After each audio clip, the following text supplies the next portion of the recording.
नमस्कार मित्रांनो, स्वागत आहे आपल्या नवीन ब्लॉगमध्ये. तर आज बनवणार आहे आपण एकदम सिंपल आणि साधी रेसिपी चाकवताची भाजी. तर चला बघूया आपण कशी बनवायची चाकवताची भाजी. मी बाजारातून हिरवीगार चाकवत घेऊन आली आहे. ही भाजी खूप प्रमाणात हिवाळ्यातच बाजारात भेटते. तर ही बाजारातून आपण भाजी घेऊन आलो आहे. तिला छानपैकी निवडून घेणार आहोत आणि त्याच्यानंतर हिला बारीक चिरून घेणार आहोत. कारण भाजी चिरून घेतल्यानंतर भाजी शिजायला पण सोपी जाते. सो आता तुम्ही पाहू शकता आपण भाजी चिरून झालेली आहे आणि पाण्याने धुवून घेतली आहे. भाजी पाण्याने धुवून झाल्यानंतर आपण त्याच्यामध्ये ॲड करणार आहोत भिजवून ठेवलेली मुगाची डाळ, शेंगदाणे आणि पावटे. तो आपण ही भाजी एका पातेल्यामध्ये घेतली आहे. त्याच्यात मुगाची डाळ, पावटे आणि शेंगदाणे ॲड करणार आहोत. शेंगदाणे हे तुमच्या चवीनुसार तुम्ही जास्त किंवा कमी प्रमाणात घेऊ शकतात. सो आपण आता त्याच्यामध्ये शेंगदाणे ॲड करणार आहोत. मला तर शेंगदाणे खूप आवडतात, तर मी त्याच्यात जास्त प्रमाणात शेंगदाणे ॲड करणार आहे. शेंगदाणे ॲड करून झाल्यानंतर आपण त्याच्यामध्ये टाकणार आहोत पाणी. पाणी हे नेहमी कमी प्रमाणात टाकावे, कारण भाजी हिरवी आहे त्यामुळे ती लवकर शिजते. सो पाणी आपण त्याच्यामध्ये थोडेच टाकणार आहोत आणि आपण ही गॅस स्टोवर एक 10 ते 20 मिनटासाठी शिजवून देणार आहोत. तर आता आपण ही गॅस स्टोवर ठेवली आहे. सो आता तुम्ही फायनली बघू शकता आपली भाजी शिजून झालेली आहे. भाजीचा रस पूर्ण उतरला आहे.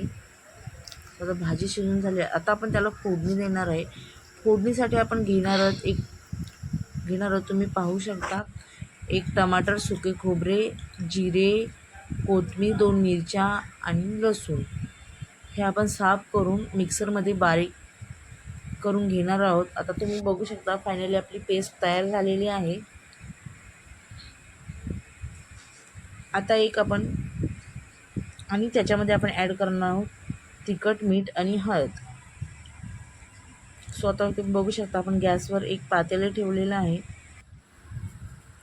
पातेलं गरम एक 5 ते 10 मिनटं होऊन द्यायचं, म्हणजे फोडणी छान बसते.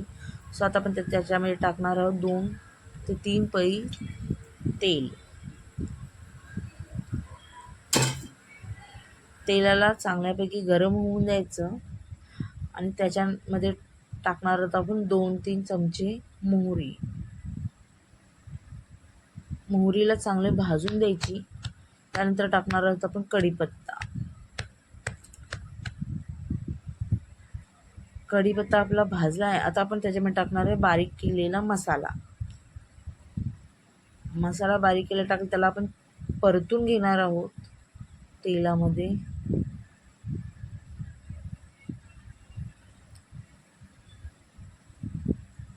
मसाला आपला परतत आहे. तुम्ही पाहू शकता त्याला कसे तेल सुटले आहे ते. मसाला परतून झाल्यानंतर आपण त्याच्यामध्ये ॲड करणार आहोत हळद, मीठ आणि चटणी.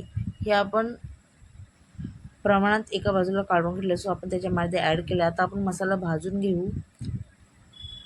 नंतर आपण त्याच्यामध्ये टाकणार आहोत आपण शिजवून घेतलेली भाजी.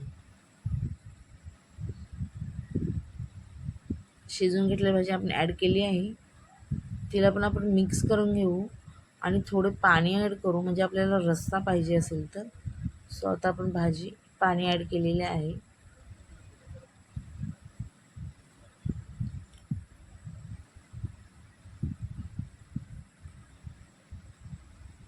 पाणी ॲड करून झाल्यानंतर आपण थोडे 10 ते 15 मिनटं कालवणाला उकळी येऊन देऊया.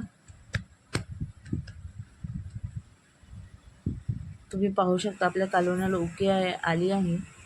आता आपण त्याच्यामध्ये टाकणार आहोत 2 ते 3 चमचे खोबरे.